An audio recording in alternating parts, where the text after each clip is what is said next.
Hey guys, Danielle over at Danielle Says with Bookkeeping. Welcome to Good Friday. Happy Easter, everybody. I know that with the unique challenges we've got going on in the world, that it may not feel like a normal Good Friday, a normal Easter. Normally we would all be gathering together to be having family dinners. We would be getting together with loved ones, and I think there's going to be a lot of Zoom and a lot of Skype and a lot of WhatsApp going on instead of full, physical contact. But hey, in spite of that, we make the best of things.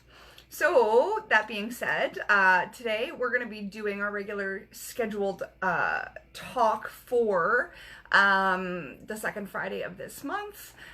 Today we're going to be talking about reviewing your business performance. So specifically looking at first quarter, first year.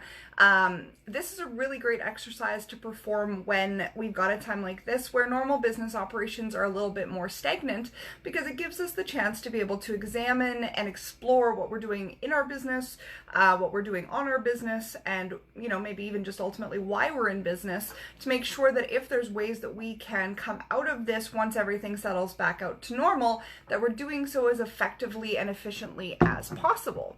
So today we're going to talk about how, once your business is established and running well, you may be inclined to let things continue to run just kind of as they are. However, it's actually time to plan again.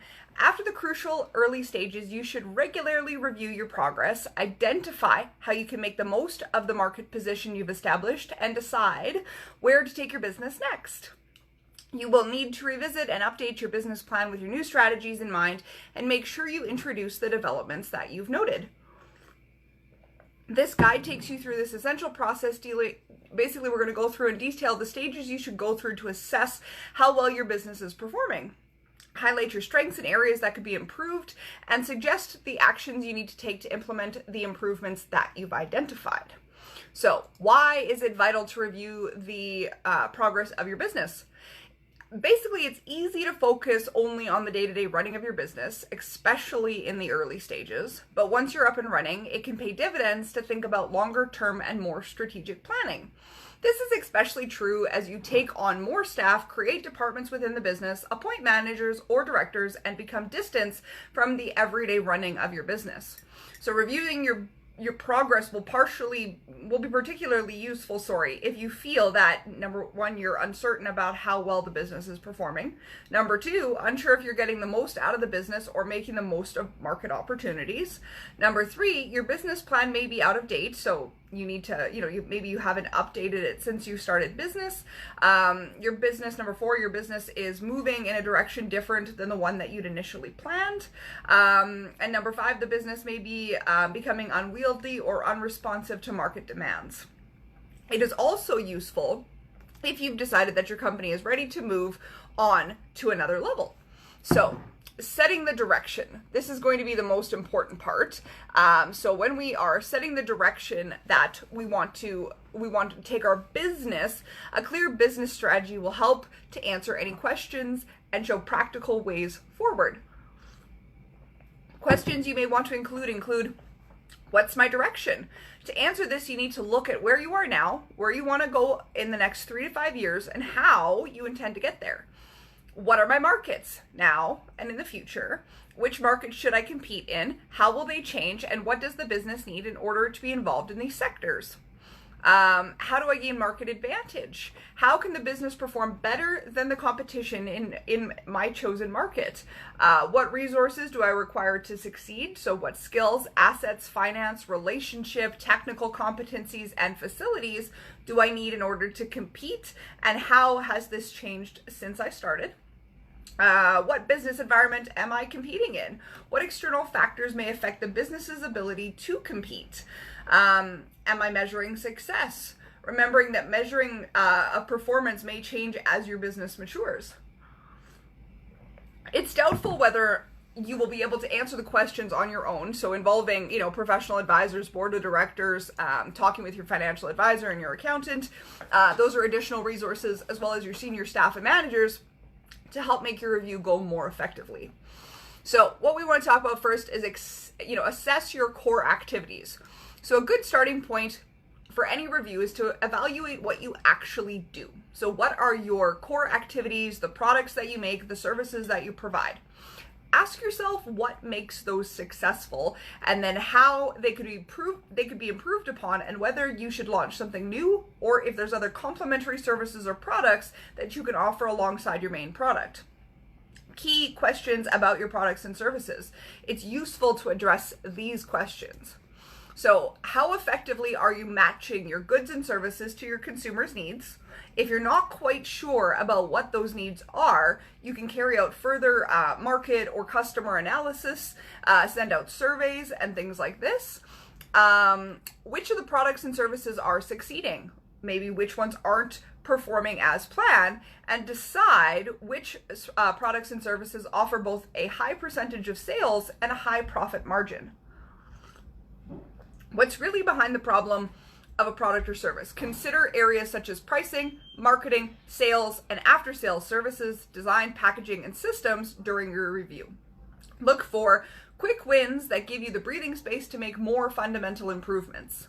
Are we reviewing costs frequently? Are you keeping a close enough eye on your direct costs, your overhead, and your assets? Are there different ways of doing things, or finding new materials that you could use that would lower your costs? Consider ways in which you negotiate better deals with your suppliers and your customers. Answering these questions will give you the basis on which to improve performance and profitability. The next one is to assess your business efficiency. Many new businesses work in a short-term reactive way. This offers flexibility but can cost time and money as you move from getting the business going to concentrating on growing and developing it. The best option is to balance your ability to respond rapidly with a clear overall strategy. This will help you decide whether the actions you take are appropriate or not.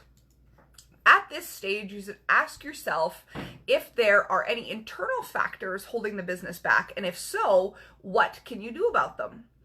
Consider the various aspects of your business. So premises, so this is your physical space. What are your long-term commitments to the property?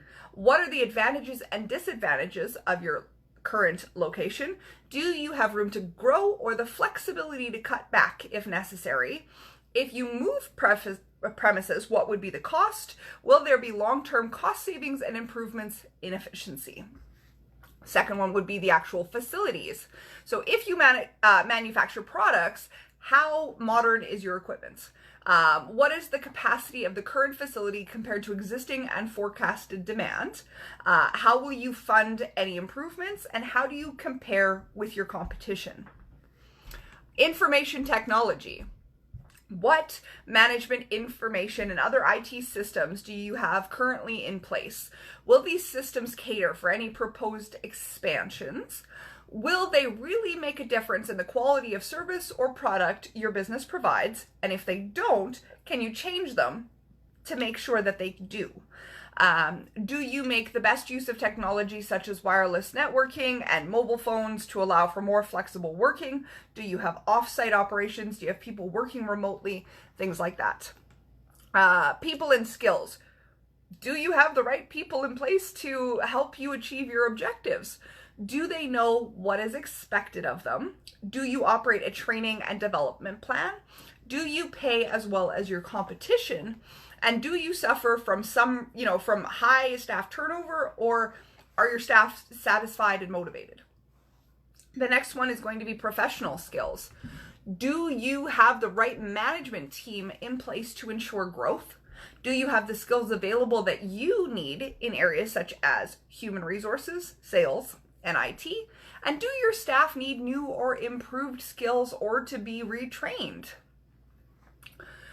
Next, we want to look at reviewing our financial position. So businesses often fail because of poor financial management or a lack of planning.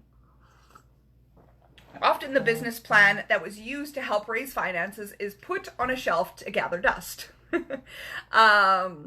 When it comes to your business success, therefore, developing and implementing sound financial and management systems, or paying somebody to do it for you, is vital. Updating your original business plan is a good place to start. When reviewing your finances, you may want to consider the following. Cash flow. This is the balance of all the money flowing in and out of your business. Make sure that your forecast is reviewed and updated accordingly and often enough that it's relevant. Working capital. Have your requirements changed? If so, explain the reasons for any movement up or down. Compare this to the industry norm. If necessary, obviously take steps to source additional capital as needed. Cost-based. Keep your costs under constant review. Make sure that if your costs are covered in your sales price, that's great, but don't expect your customers to pay for any business inefficiencies.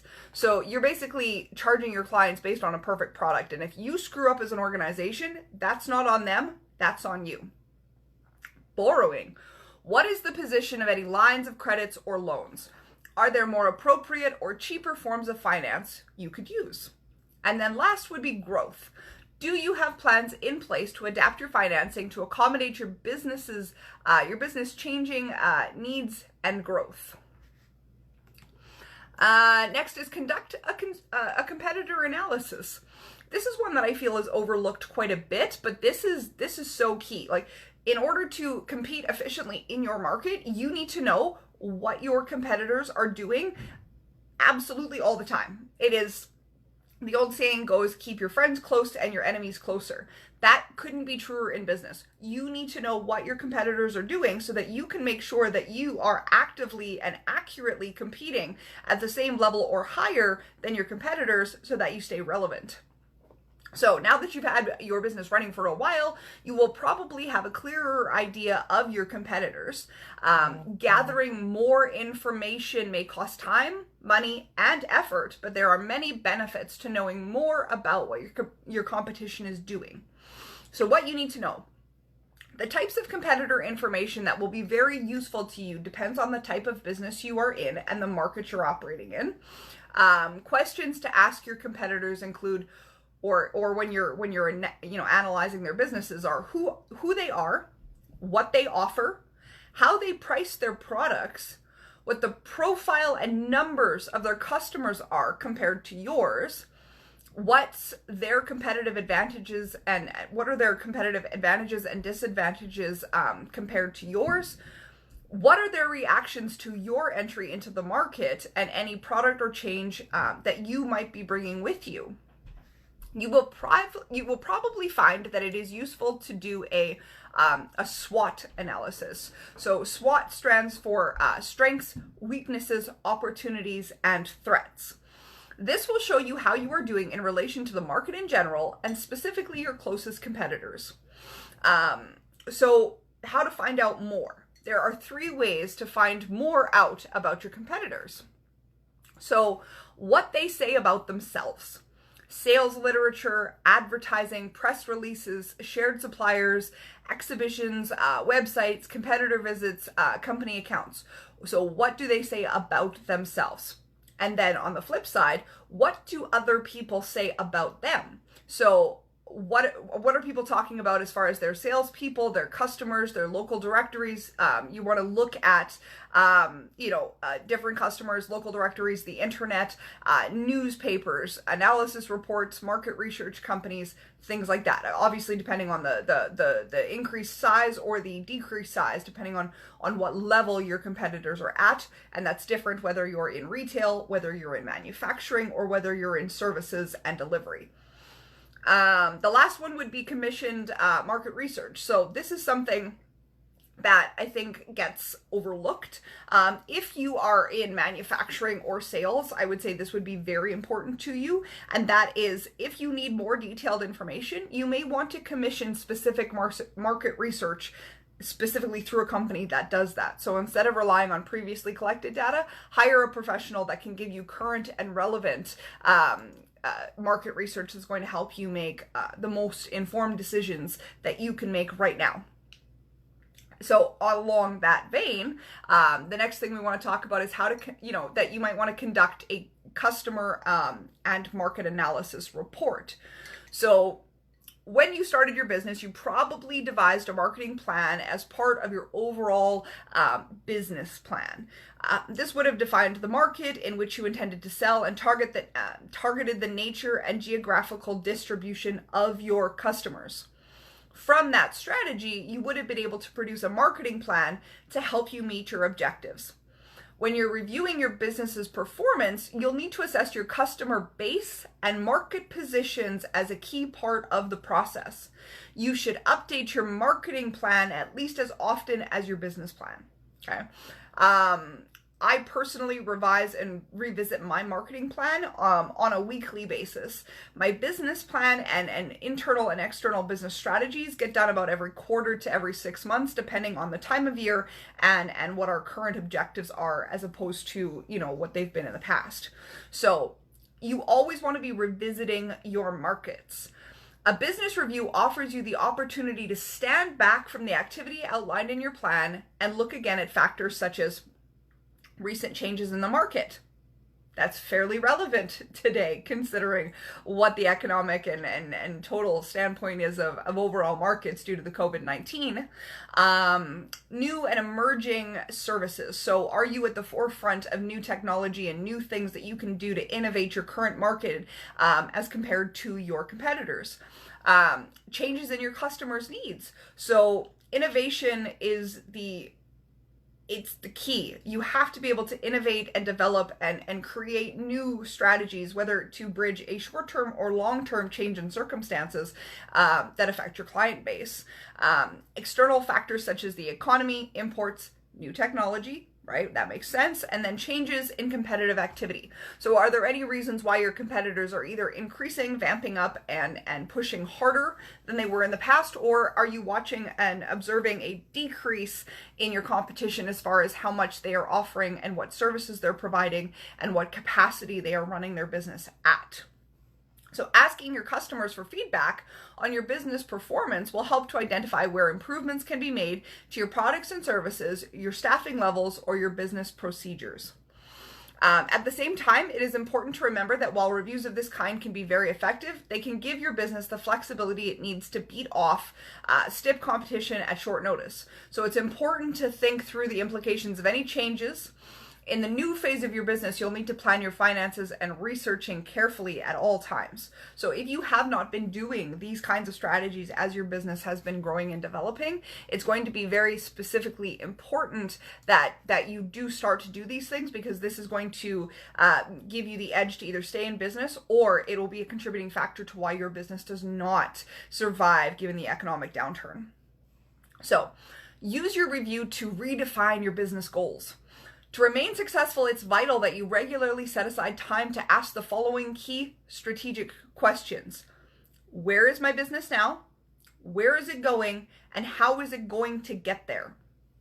Often businesses are able to work out where they want to go, but don't draw up a roadmap of how to get there. If it happens, a business will lack the direction needed to turn evenly, carefully lay out plans and turn those into reality. At the end of any review process, therefore, it's vital that work plans are prepared to put the new ideas into place and that a timetable is also set. Regularly reviewing how the new plan is working and allowing for any teething problems or necessary adjustments is very important as well.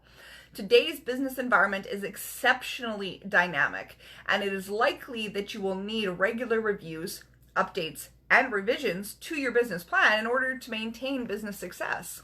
So, continuous improvement. In addition, a simple planning cycle can greatly increase your ability to make changes in your business routine if necessary. And good planning helps you anticipate problems and adapt to changes more easily. Expert input. This is the last piece, of course. You need to find at this stage in your business development that you are going to need additional external skills to help you with the changes you have to make.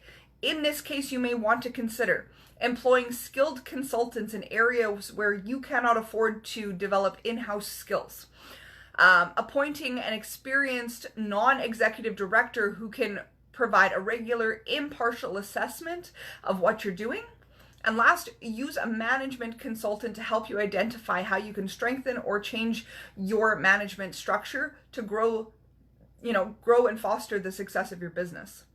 For us specifically, we use a business coach, and we have used a business coach for almost the last 2 years. As a vital internal process, I've drank the Kool-Aid. I can't preach enough about how a good business coach will make or break your business.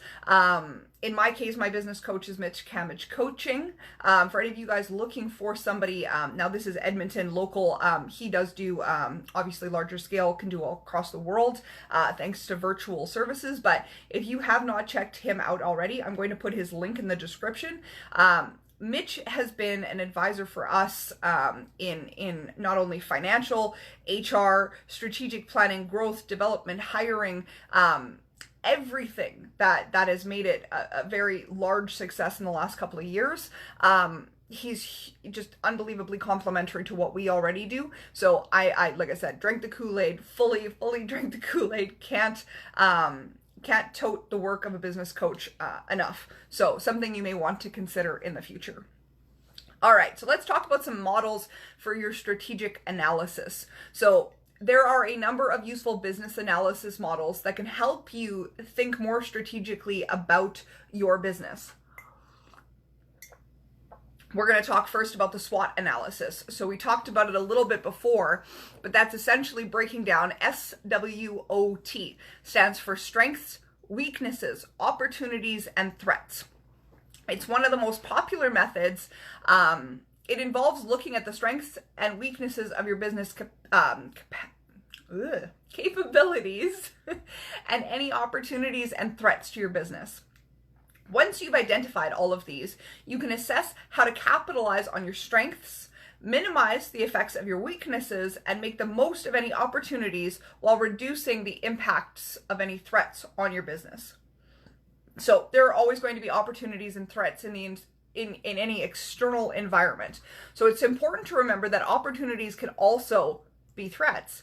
For example, new markets could be dominated by competitors undermining your position.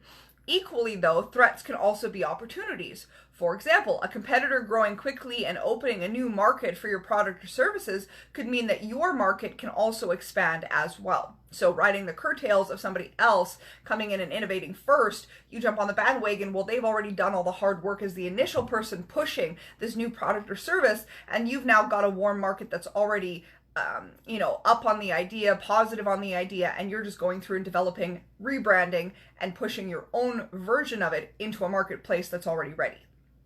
So, basically it's a SWOT analysis can provide a clear basis for examining your business performance and prospects. It can be used as part of a regular review process or in preparation for raising financial, finances and things like that, or bringing in consultants for a review. Once you've collected information on your organizational's internal strengths and weaknesses and external opportunities and threats, you want to lay this out as a simple table. So we want to talk about, positive and negative, and then on the side we want to talk about internal and external. And we want to talk about internal positive strengths, and we want to talk about internal negative weaknesses. We want to talk about external positive opportunities, and we want to talk about external negative threats. So these, it's just breaking it down and simplifying a whole bunch of things and looking at every angle possible. So positives and negatives. A couple of other tools that you could use as well would be something like the steeple analysis. So a technique for understanding the various external influences on a business. So that's going to be social, technological, economical, environmental, political, legal, and ethical. This is really important for anybody in the manufacturing industry, in my opinion, but obviously breaks down to anybody as far as pretty much the scope of any business. I will also provide some additional documentation about some of these in the description as well. Another tool that you could use is scenario planning. So this is a technique that builds various plausible views of future possibilities for a business. So if this happened, what would we do? If this could be a possibility, how would we react? Okay, if this is a good or a bad scenario, what do we do? How does our business survive? What does that look like for us? Another one would be critical success factor analysis. So this is a technique to identify the areas in which a business must succeed in order to achieve its objectives. And the last one is the 5 forces. So this theory is that there are 5 defined factors that influence the development of markets and businesses. So potential entrants, so people coming in, existing competitors, your buyers, your suppliers, and alternative products and services. So using this method, you build a strategy to keep ahead of those influences. So basically breaking down your strategic review. So as a owner manager of your business or as a member of its management team, you should stand back more than once in a while, so often, and review your business performance. The areas you overall need to look at are your market performance and direction. So how well are you performing throughout your sales results, which markets you aim to hit up next, and how you can be improving your performance in those given markets. Your products and services. So how long your existing products will meet your customers' needs and any plans for renewal as well as innovation.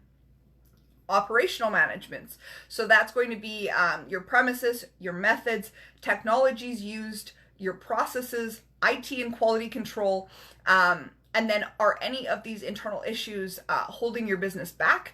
Do they need improvement? And is that a one-time short fix, or is that a long-term, innovation of that process, so that you can basically not have to experience repeated issues in your business?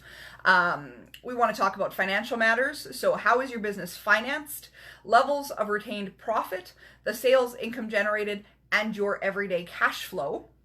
And then last, your organization and your people. So your structures, people planning issues, training, and development. So the next steps are basically, the 5 steps that we just talked about give you a clear indication of any issues that you need to address quickly in order to maintain your business in its early stages. If you feel all of the areas above are strong, you can start to plan. Excuse me. Oh my goodness. You can start to plan for the next phase and build a cohesive strategy to develop your business. However, if these areas need attention, deal with them now so that you can move forward successfully in the future. There's a variety of growth options for every business, and it's important that you settle on the right one for your business specifically. Also, once you've isolated your best route for developing your business, you can boost your chances of success by planning it carefully and monitoring your process against any updated business plans in the future. So I hope that there's some information there that's helpful to you guys. I mean, essentially what I wanted to do was come on today to really talk about how, there's a lot of stagnant activity in the marketplace in general right now, due to obviously dealing with COVID-19. But there's so many opportunities for growth. There are, it's the ability to go back and internally review your business, come up with, new strategies, new plans, look at what's being done right and what's being done wrong. Not necessarily even what's done right and what's done wrong, just rather how do we improve so that the results that I've been getting, I can improve on. Or if you were on an accelerated growth curve, great. How do you basically bridge yourself between now and the next 3 to 6 months? How do you build an altered version of where you're at so that your business doesn't crash and burn and lose all the momentum that you had before all of this, kicked in? So I just want you guys to keep some of those strategies in mind. I do wholeheartedly hope there's some valuable information there. Following up on this talk, I'm going to post some resources in our Facebook group. So our Facebook group, if you search Danielle SOS Taxes, you will find our Facebook group, and I do try and share more additional resources there as well, just so that you guys can have a little bit more to build on.